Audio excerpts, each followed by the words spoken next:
Morning. नमस्कार दोस्तों, स्वागत है आप सभी का आज के मुख्य समाचार में। तो चलिए जानते हैं दिन भर की 25 बड़ी खबरों को फटाफट अंदाज में। पर आगे बढ़ने से पहले वीडियो को लाइक और चैनल को जरूर सब्सक्राइब करें, साथ में लगे नोटिफिकेशन को ऑन करें। चलिए वीडियो स्टार्ट करते हैं। जी हाँ, आपको बता दें कि भारत जोड़ो यात्रा निकाल रहे कांग्रेस के पूर्व अध्यक्ष व लोकसभा सांसद राहुल गांधी ने यूपी में एक सभा को संबोधित करते हुए प्रधानमंत्री नरेंद्र मोदी पर जमकर निशाना साधा है।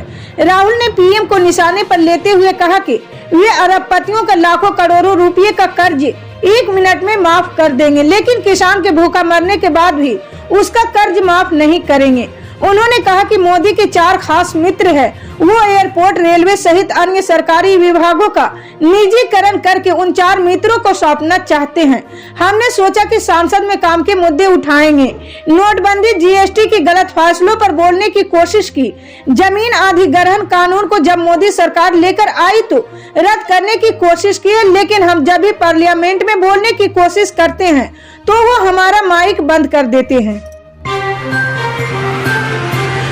जी हाँ, आपको बता दें कि यूपी पुलिस में नौकरी करने का सपना देख रहे युवाओं के लिए जल्द ही योगी सरकार खुशखबरी देगी।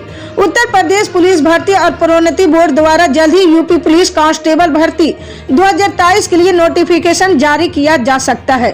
इसके तहत 37,500 कांस्टेबल के पदों पर भर्ती की जा सकती है।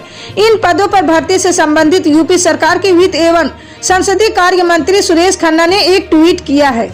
जी हाँ, मंत्री सुरेश खन्ना के ट्वीट के अनुसार कहा गया कि यूपी पुलिस भर्ती एवं प्रोन्नति बोर्ड लखनऊ की ओर से कांस्टेबल, डीजी व फायरमैन के 35,700 पदों पर भर्ती का नोटिफिकेशन जल्द होगा जारी। जी हाँ, आपको बता दें कि बिहार में कई जिले ऐसे हैं जहां रबी का मौसम शुरू होने से फसल खराब होने की संभावना बनी रहती है। अगर किसानों की फसल प्राकृतिक आपदा समेत अन्य कारणों से प्रभावित हुआ या फिर उत्पादन प्रभावित हुआ है तो सरकार की तरफ से मदद के रूप में मुआवजा दिया जाएगा। सरकार की इस योजना का लाभ उठाने के लिए किसानों को फसल का रजिस्ट्रेशन कराना अनिवार्य है। जिला सहकारिता पदाधिकारी दीपक कुमार ने बताया कि इस साल भी जिले में 4 फसल गेहूं, मक्का, राई, सरसों और मसूर फसल को इस योजना के लिए अधिसूचित किया गया है। किसान इन फसलों की बुआई सबसे ज्यादा करते, इसलिए इन फसलों को बिहार सरकार ने सहायता योजना के तहत सुरक्षित किया है। सरकार का कहना है कि सरकार हमेशा किसानों के लिए खड़ी है और सहायता योजना के तहत किसानों की हर संभव मदद करेगी। जी हाँ, आपको बता दें कि दिल्ली में मेयर पद के चुनाव के दौरान सदन में भारी हंगामा हुआ था। सदन की कार्रवाई शुरू होते ही बीजेपी और आम आदमी पार्टी के पार्षदों में जमकर हाथापाई और मारपीट हुई थी। इस बीच सदन में कई पार्षदों को कुर्सियां उठाकर एक दूसरे को मारते हुए भी देखा गया था। लेकिन अब ये लड़ाई दिल्ली की सड़कों पर जा पहुंची है। एक तरफ जहां आम आदमी पार्टी के पार्षद और विधायक आज दिल्ली के उपराज्यपाल वीके सक्सेना के घर के बाहर प्रदर्शन करने पहुंचे, तो वहीं बीजेपी के तमाम सांसद और नए पार्षद राजघाट पर धरना देते नजर आए हैं। जी हां, वहीं दूसरी तरफ आम आदमी पार्टी के पार्षदों ने पीठासीन अधिकारियों की नियुक्ति को लेकर दिल्ली के उपराज्यपाल वीके सक्सेना के घर के बाहर प्रदर्शन किया। आम आदमी पार्टी के पार्षदों ने आरोप लगाया कि पीठासीन अधिकारी एलजी द्वारा नियुक्त किए गए पार्षदों को शपथ दिला रहे थे, जो कि पूरी तरह से असंवैधानिक था। इतिहास में पहले इस तरह से एलजी द्वारा नियुक्त किए गए पार्षदों को कभी शपथ नहीं दिलाई गई थी। जी हां, आम आदमी पार्टी के नेताओं ने एलजी वीके सक्सेना के खिलाफ नारेबाजी की है।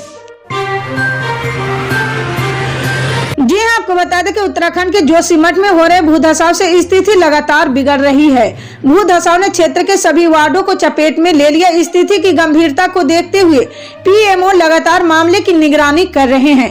स्थिति को देखते हुए उत्तराखंड के मुख्यमंत्री पुष्कर सिंह धामी ने शुक्रवार शाम उच्च स्तरीय बैठक की है। वे कल शनिवार को जोशीमठ ग्राउंड जीरो हालात का जायजा भी लिए हैं। इस दौरान उन्होंने यहाँ प्रभावितों से बातचीत भी की है। उन्होंने कहा कि प्रभावितों को सुरक्षित स्थान पर पहुँचाना उनकी पहली प्राथमिकता है। जी हाँ, इन घटनाओं के बाद प्रशासन भी हरकत में आ गया है और चमोली जिला प्रशासन की ओर से संयुक्त टीम गठित की गई है। टीम ने 2 दिनों तक नगर में भूधसाव से प्रभावित मकानों के सर्वे किया है। तहसील प्रशासन, नगर पालिका, आपदा प्रबंधन और एसडीआरएफ की संयुक्त टीम ने घर घर जाकर बारीकी से निरीक्षण किया है। जोशीमठ नगर में करीब 2000 मकान है। रविवार तक भूधसाव से 581 मकानों में दरारें आ चुकी है। जी हाँ, आपको बता दें कि सुपरस्टार शाहरुख खान एक्टिंग के लिए नहीं बल्कि अपने दरिया दिली के लिए भी जाने जाते हैं। अब उनका एनजीओ मीर फाउंडेशन अंजलि सिंह के परिवार की मदद के लिए आगे आए हैं। नए साल में अंजलि सिंह ने अपनी जान गंवा दी थी। उन्हें कार के नीचे घसीटा गया था जिससे उनकी मौत हो गई थी। ऐसे में शाहरुख खान के एनजीओ ने मदद के लिए अपना हाथ आगे बढ़ाया है ताकि अंजलि की फैमिली इस मुश्किल घड़ी में अपना खर्च उठा सके। जी हाँ, ई टाइम्स को दिल्ली के एक सोर्स में बताया गया कि शाहरुख खान के मीर फाउंडेशन ने अंजलि सिंह के परिवार को एक बड़ी राशि डोनेट की है। हालांकि कितनी रकम दी है इसका खुलासा नहीं किया गया है। आपको बता दें कि पंजाब के कैबिनेट मंत्री फौजा सिंह सरारी ने शनिवार को अपने पद से इस्तीफा दे दिया। सरारी ने निजी कारणों का हवाला देते हुए इस्तीफा दिया है। साथ ही कहा है कि मैं पार्टी का वफादार सिपाही हूं और हमेशा रहूंगा। इसके साथ ही भगवंत मान कैबिनेट में बड़े फेरबदल की संभावना भी जताई जा रही है। जी हां, सूत्रों के मुताबिक आज शाम 4 बजे पंजाब राजभवन में सामान्य आयोजन के दौरान कैबिनेट विस्तार हो सकता है। इस वक्त पंजाब कैबिनेट में सीएम और 13 मंत्री हैं। कैबिनेट में सभी 4 मंत्रियों की जगह खाली है। कैबिनेट से नॉन परफॉर्मर मंत्रियों को बाहर का रास्ता दिखाया जा सकता है, जबकि नए चेहरों की एंट्री हो सकती है। जी हाँ, आपको बता दें कि गुजरात में मकर संक्रांति के मौके पर खास तौर पर लोग अपने घरों की छत पर पतंगबाजी करते हैं। लेकिन इस 14 जनवरी की पतंगबाजी से पहले गुजरात में अलग अलग शहरों में 8 से लेकर 14 जनवरी के बीच में अंतर्राष्ट्रीय पतंग उत्सव किया जाएगा। जी हाँ, कोरोना की महामारी के चलते 2 साल के अंतराल के बाद अहमदाबाद और गुजरात के अन्य शहरों में एक बार फिर अंतर्राष्ट्रीय पतंग उत्सव का आयोजन किया गया है, जिसकी थीम G20 पर रखी गई है। G20 के सभी देश भी इस पतंग उत्सव में हिस्सा लेंगे। जी हाँ, इस पतंग उत्सव में G20 की थीम के पतंग भी देखने को मिलेगी। साथ ही G20 देशों के पतंगबाजों के साथ साथ राजनीतिक प्रतिनिधि भी शामिल होंगे। जी हाँ, आपको बता दें कि तेलंगाना भाजपा अध्यक्ष बंदी संजय को पुलिस ने शुक्रवार को हिरासत में ले लिया है। वो किसानों के साथ कामारेड्डी में कलेक्ट्रेट कार्यालय के बाहर नगर पालिका के मास्टर प्लान और टीआरएस सरकार के खिलाफ विरोध प्रदर्शन कर रहे थे। उनके खिलाफ अब पीडीपीपी अधिनियम और धारा 353 के तहत मामला दर्ज किया गया है। मामले की जांच आगे चल रही है। कामारेड्डी की एसपी बी श्रीनिवास रेड्डी ने इसकी जानकारी दी है। जी हां, कामारेड्डी की एसपी बी श्रीनिवास रेड्डी ने कहा कि यहां होने वाले अवैध कार्यों में शामिल लोगों के खिलाफ कानूनी कार्रवाई की जाएगी। जी हां, आपको बता दें कि जनवरी और फरवरी का महीना रेल यात्रियों के लिए मुश्किल भरा होने वाला है।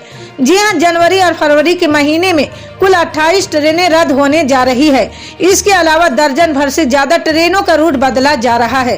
इसके पीछे 2 मुख्य कारण है। पहला, जयपुर के खातीपुरा रेलवे स्टेशन पर नॉन इंटरलॉकिंग का कार्य और दूसरा पीपाड़ रोड राई का बाग पर दोहरीकरण का काम। अगर आप भी इन दिनों ट्रेन में सफर करने जा रहे हैं तो ये खबर आपके लिए काफी अहम है। रेलवे ने रद्द की जाने वाली ट्रेनों की सूची जारी कर दी है। जी हाँ, आपको बता दें कि बिहार में कल से जाति जनगणना का काम शुरू हो चुका है।